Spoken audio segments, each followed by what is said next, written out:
Welcome! Today we are going to learn how to read tablature.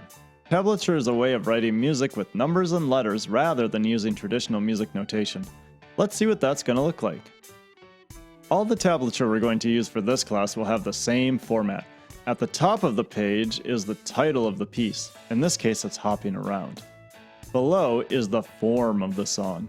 This relates to the rehearsal numbers, the ones that are enclosed in parentheses. They tell you the order that you need to play the piece in.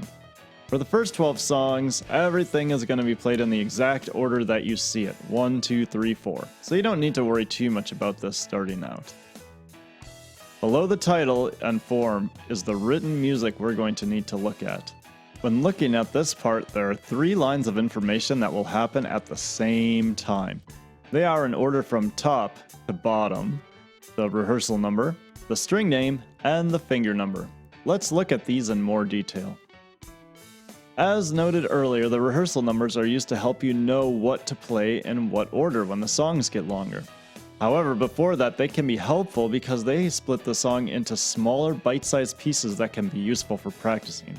For instance, you may want to just practice part 1, the first 8 or so notes, and then practice part 2 and then put them together, rather than trying to do the whole thing at once.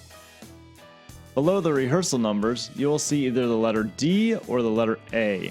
This indicates which string you will be playing on, D corresponding to your D string and A corresponding to A.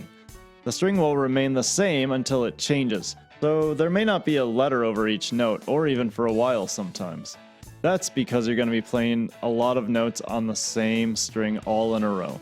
This makes it a little bit easier to read rather than writing it above each one. Finally, below the string is the number corresponding to which finger you are going to be using to play the pitch. 0 means you will not use any fingers, 1 is your index finger, 2 is your middle finger, 3 is your ring finger, and if you play cello, you'll probably see some 4s for your pinky. On the string number line, you'll notice there are also some vertical bars about every 4 notes. These are called bar lines, and they're used to separate the music into smaller pieces so it's a bit easier to read, much like putting spaces between words in your favorite story. Now let's talk about rhythmic notation. Rhythms are how long you hold a note that you're playing, and we're going to use the following system for all of the tabs that we use in class. If there is nothing on the note and it just looks like a plain old number, we're going to hold that for 1 count. If the number is underlined, we're going to hold it for 2 counts. If it is underlined and has a dot after, we're going to hold it for 3 counts. If it has a double underline, we'll hold it for 4. Finally, if notes are closer together and are connected with brackets, we're going to hold these for a half count, or you can think of putting 2 notes in 1 count. We won't get to those until much later in the book, so don't sweat that yet.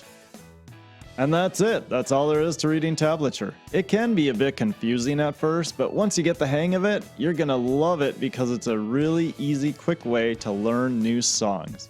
Happy practicing!